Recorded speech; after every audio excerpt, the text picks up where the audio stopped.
আসসালামু আলাইকুম।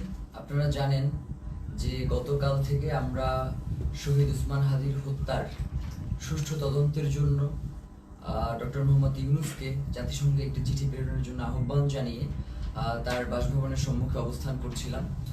আমরা খুব গুটি কয়েক মানুষ সেখানে ছিলাম এবং আমরা পুরো গতকাল 4টা থেকে আজকের এই সময় পর্যন্ত শহীদ উসমান হাদির স্ত্রী, তার সন্তান এবং আমরা পুরোটা সময় ধরে কিভাবে শান্তিপূর্ণভাবে আমাদের এই দাবিটা আদায় করা যায় সেটা নিয়ে আমরা আমাদের মতো করে এগুচ্ছিলাম এবং আমাদের সাথে সরকারের বিভিন্ন সময়ে তারা কোনোভাবেই আমাদের কাছে ওইভাবে করে যোগাযোগ করতে তারা স্বাচ্ছন্দ্য বোধ করে নাই। আমাদের কাছে মনে হয়েছে নয়তো 8 ঘন্টা শহীদ উসমান হাদির স্ত্রী যমুনার সামনে ছিলেন, যমুনা থেকে একজন পিয়ন বের হয়ে তাকে সম্মান জানানোর এতটুকু প্রয়োজন বোধ করেন নাই। তো আমরা আজকে যখন শহীদ উসমান হাদির স্ত্রী তিনি বিকেলবেলা জুমার নামাজের পরে তিনি আবার যখন এসে যমুনা অভিমুখে আসতে রওনা দিয়েছেন, প্রায় কাছাকাছি চলে এসেছে, তখন আমাদের কিছু ভাই বোন তাদেরকে আমরা ভিতরে পাঠানোর জন্য চেষ্টা করতেছিলাম, কারণ শহীদ উসমান হাদির স্ত্রী একা হয়ে গেলে তার সাথে কি ধরনের পরিস্থিতি ঘটতে পারে সেটা জানবার জন্যই মূলত আমরা তাদেরকে প্রেরণ করবার চেষ্টা করেছিলাম। এবং ভিতরে আমাদের কিছু ইনকিলাব কর্মী মঞ্চের সদস্য ছিল যাদেরকে ভিতর থেকে আবার বাইরে আসতে দেওয়া হচ্ছিল না। তো এই সার্বিক পরিস্থিতি তদারকির জন্য আমরা জুমা এবং শান্তা সহ যুবাকে প্রেরণ করেছিলাম যাতে ওরা গিয়ে দেখে আসে এবং ওদেরকে সঙ্গে করে নিয়ে আসে।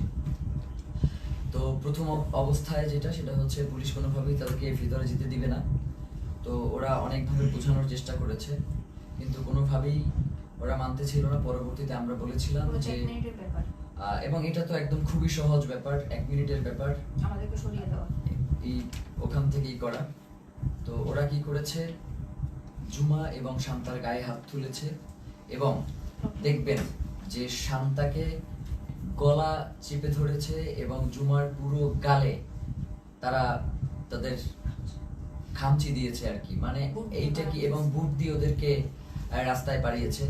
তো এই যে ফ্যাসিবাদী আমলের যেই পুলিশ, এই যে পুলিশ লীগ, তারা আবার নতুন করে যে মাথাচাড়া দিয়ে হচ্ছে এবং তাদেরকে যে কেউ কন্ট্রোল করতে পারছে না। আমরা দেখতেছিলাম যখন আমাদের উপরে হামলা হয়েছে তখন পুলিশের ঊর্ধ্বতন কয়েকজন কর্মকর্তা, ডিবি কমিশনার, তিনি চেষ্টা করছিলেন বারংবার যে আসলে যাতে আমাদের উপরে হামলাটা না হয়, কিন্তু পরক্ষণেই আমরা দেখতে পেয়েছি যে তার আদেশ অমান্য করে পেছন থেকে পুলিশের কিছু সদস্য তারা অতর্কিত হামলা করেছে এবং আমাদের ভাইদেরকে রক্তাক্ত করেছে।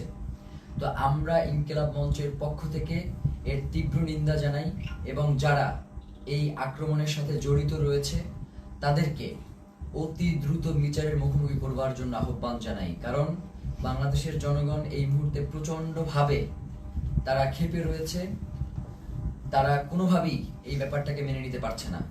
যার কারণে আমরা বলবো বাংলাদেশের আইন শৃঙ্খলা পরিস্থিতি এবং জনগণকে শান্ত রাখবার জন্য আপনাদের অতি দ্রুত আজকে কারা কারা হোটেল ইন্টারকন্টিনেন্টাল এবং যমুনার যে সকল পুলিশ সদস্য দায়িত্বে ছিলেন তাদেরকে চিহ্নিত করার ব্যবস্থা করেন। এবং তারা যেই কাজটা করেছে সেটা হচ্ছে অধিকাংশ পুলিশ সদস্যের কোনো নেম প্লেট ছিল না, তারা নেম প্লেট খুলে ফেলেছে এবং প্রত্যেকে মাস্ক পরা ছিল।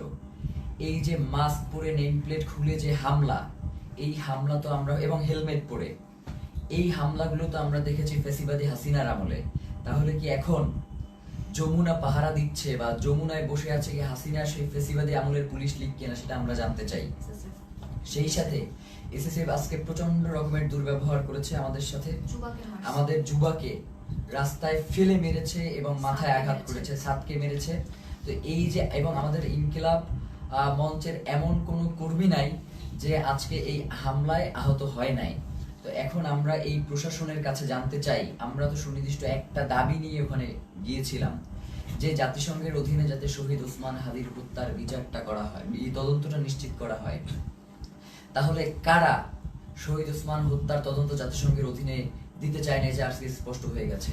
আমরা মনে করছি যে প্রধান উপদেষ্টার, আমরা মনে করছি এই যে উপদেষ্টা পরিষদটা যে রয়েছে, এই উপদেষ্টা পরিষদের একটা অংশ শহীদ উসমান হাদির খুনের সাথে জড়িত, নয়তো কোনোভাবেই এভাবে আর কি অমানবিকভাবে আক্রমণ করার কোনো প্রশ্নই আসে না, যেহেতু এটা শান্তিপূর্ণ অবস্থান ছিল। এবং আপনারা দেখবেন যে প্রধান উপদেষ্টার দপ্তর থেকে একটা তারা প্রেস রিলিজ দিয়েছে এবং সেখানে বলেছে যে আমরা নাকি জল কামানের উপরে উঠে গিয়েছিলাম, অথচ ছবিতে স্পষ্ট করে দেখা যাচ্ছে যে আমরা উল্টো জনগণকে শান্ত করবার জন্য চেষ্টা করছিলাম। যখন জনগণ দেখেছে যে ভিতরে জুমা এবং শান্তাকে রাস্তায় ফেলে মারা হচ্ছে, জনগণ কোনোভাবেই এটা মেনে নিতে পারে নাই, যার কারণে এইখানে ওই উদ্ভূত পরিস্থিতির সৃষ্টি হয়েছে। এর পুরো দায়ভার ওইখানে দায়িত্বরত পুলিশ প্রশাসন এবং সরকারকেই বহন করতে হবে।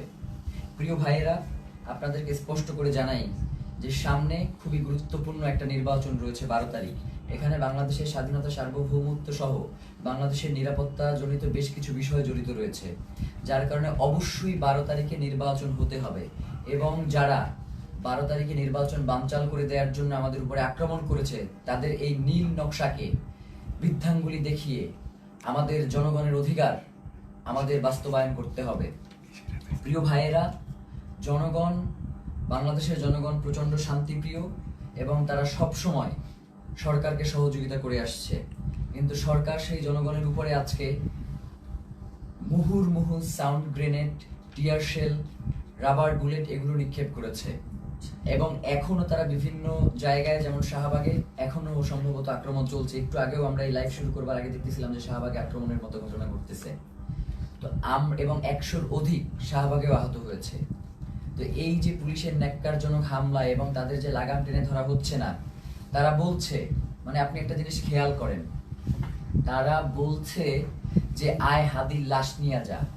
মানে এইটা পুলিশের, মানে সে যদি আওয়ামী লীগ না হয়, সে যদি মানে সত্যিকার অর্থেই কোনো পুলিশ সদস্য হয়ে থাকে, তাহলে তার এই ধরনের কথা বলবার কোনো প্রশ্নই আসে না। তো আমরা স্পষ্টভাবে বুঝতে পারছি যে বর্তমান পুলিশ প্রশাসনের এই যে আওয়ামী লীগ গোষ্ঠী যারা এখন পর্যন্ত রয়ে গেছে, তাদেরকে ছাঁটাই করবার না করবার কারণে এই ধরনের উদ্ভূত পরিস্থিতি তৈরি হয়েছে।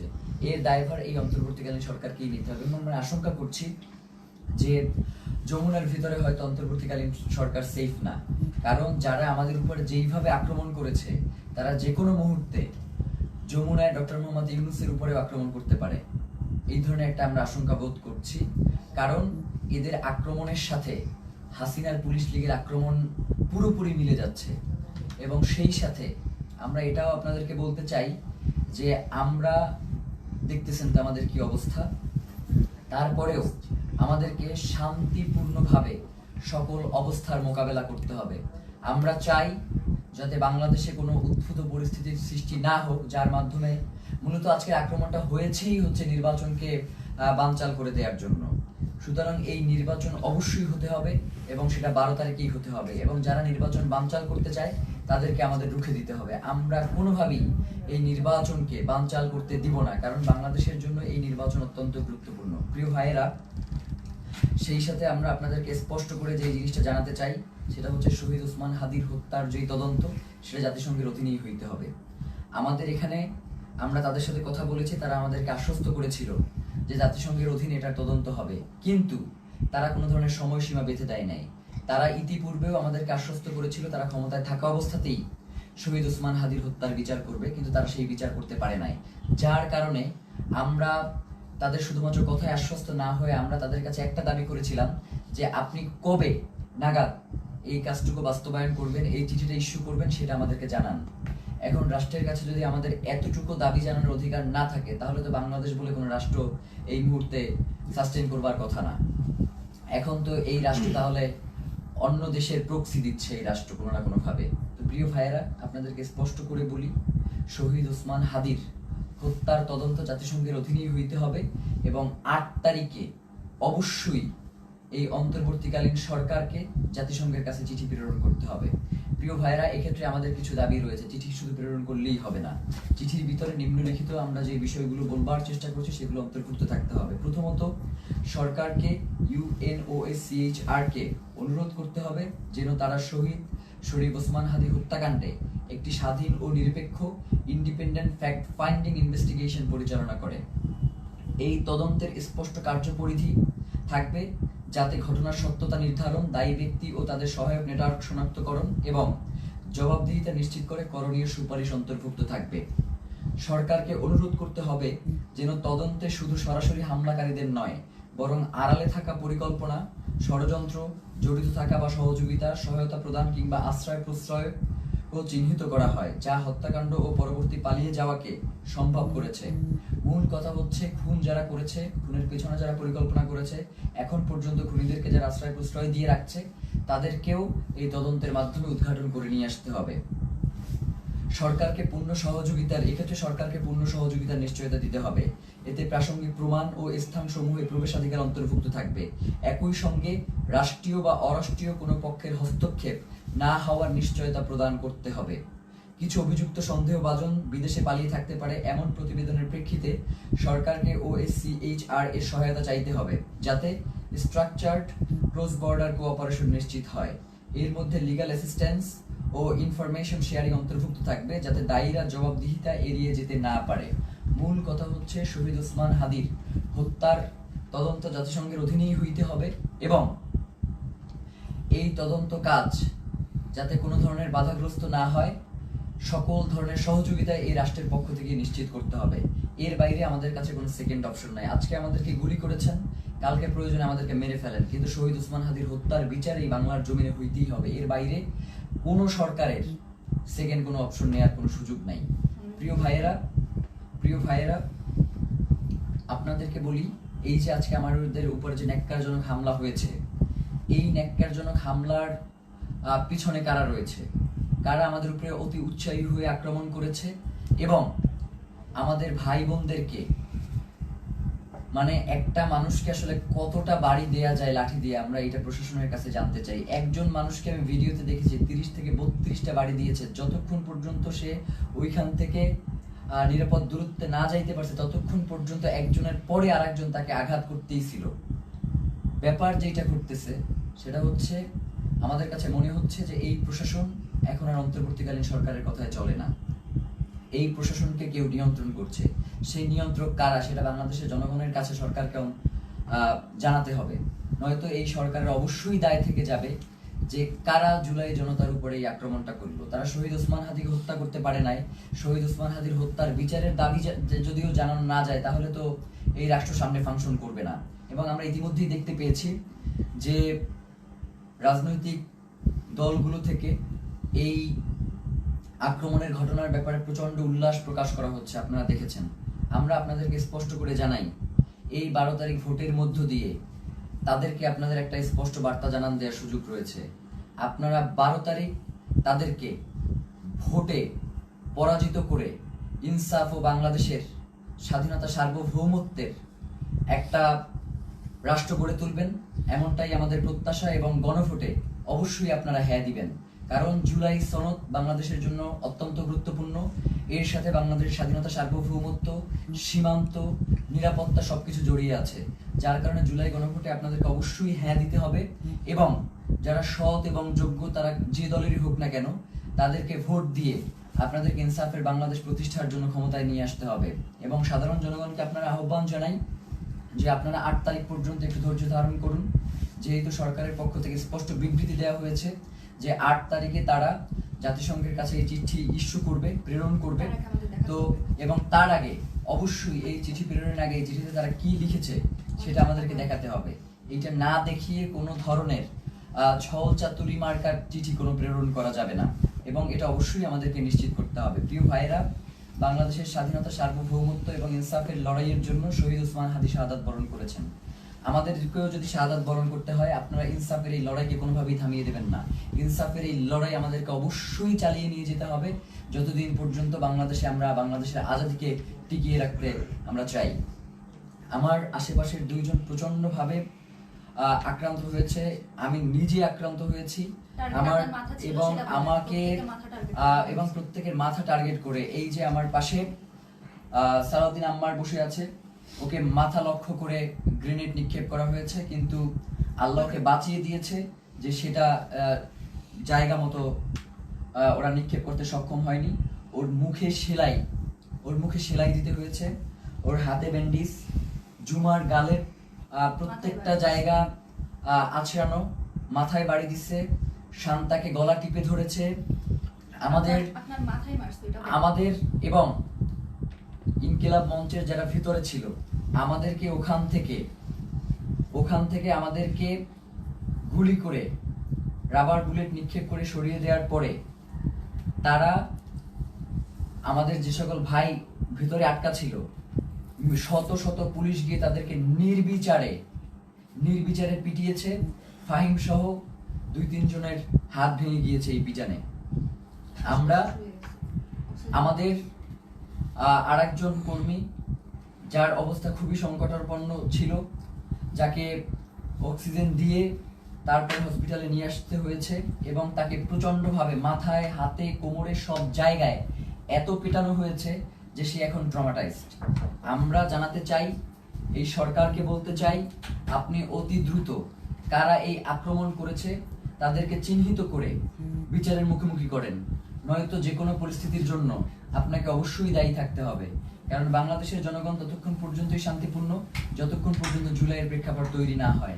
আপনারা কিন্তু খুব তাড়াতাড়ি একটা জুলাইয়ের প্রেক্ষাপট তৈরি করে ফেলতেছেন। এখন যদি আপনারা এটাকে কন্ট্রোল করতে না পারেন তাহলে বাংলাদেশের স্বাধীনতা, সার্বভৌমত্ব কিন্তু টিকবে না। এবং আপনাকেও, প্রধান উপদেষ্টা আপনি আছেন, আপনি আমেরিকাতে চলে যাবেন সেটা হবে না। আমাদের কাছে জবাবদিহি করে এরপরে আপনাকে আমেরিকা যেতে হবে যে কেন জুলাই জনতার উপরে, শহীদ ওসমান হাদির ভাই বোনদের উপরে এভাবে ন্যাক্কারজনক হামলার মতো ঘটনা ঘটানো হলো। ছাত্র ভাইদেরকে উদ্দেশ্য করে বলি যে আমাদেরকে ধৈর্য ধারণ করতে হবে এবং আমাদেরকে এই লড়াই কৌশলের মধ্য দিয়ে আমাদের যাতে মনোবল ভেঙে না যায়, আমাদেরকে সে ব্যাপারে সচেষ্ট থাকতে হবে। এই লড়াই তো একদিনের লড়াই না, আমাদের আজাদির লড়াই চলছে এবং আজাদির এই লড়াই চলবে। আমাদের এখন পিঠ থেকে গিয়েছে, আমাদের আসলে আর পিছনে যাওয়ার কোনো সুযোগ নাই। এখন থেকে আমাদেরকে সামনেই এগিয়ে যেতে হবে। 8 তারিখ পর্যন্ত যেহেতু সরকার সময় চেয়েছে, আমরা সরকারকে সেই সময়টুকু দিলাম। সে যদি এই সময়টা আগেই ঘোষণা করতো তাহলে তো এই ধরনের কোনো পরিস্থিতি তৈরিই হতো না। যার কারণে আমার কাছে মনে হয় যে সরকার ইচ্ছাকৃতভাবে এই ঘটনা ঘটিয়েছে। এর দায়ভার সরকারকেও বহন করতে হবে। বাংলাদেশের জনগণ এই অন্তর্বর্তীকালীন সরকারকেও ছেড়ে দেবেন, এটা বলে দিলাম। আজকের মতো আমরা সবাই প্রচন্ডভাবে আহত অবস্থায় এখানে বসে রয়েছি। ফাহিমের দেখেন যে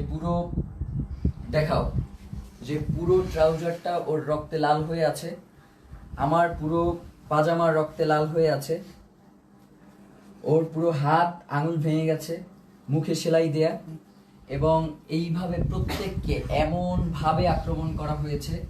আল্লাহ আমাদেরকে রক্ষা করেছেন, নয়তো তাদের যেই ধরনের আজকে আক্রমণের ভূমিকা ছিল তারা আমাদেরকে খুন করবার উদ্দেশ্য নিয়ে এই আক্রমণটা করেছে। তো আমরা আমাদের এক ভাইকে হারিয়েছি, আমাদের কোনো হারানো, এরপরে যদি আমরা আমাদের কোনো ভাইকে হারাই, এরপরেও নির্বাচন হইতে হবে, নির্বাচন পেছানো যাবে না। নির্বাচনের পরে যে রাজনৈতিক দল ক্ষমতায় আসবে তারা যদি এই ব্যাপারে কোনো সুষ্ঠু পদক্ষেপ না নেয়, আমরা শুধু বলি ব্যাপারটা এমন না, আমরা তাদের জীবনকে জাহান্নাম বানাই দিব বলছি, তাদের জীবনকে জাহান্নাম বানাই দেবো, এই কথা বলেই শেষ করলাম। জুমার কিছু বলবার আছে? ধন্যবাদ। আসসালামু আলাইকুম।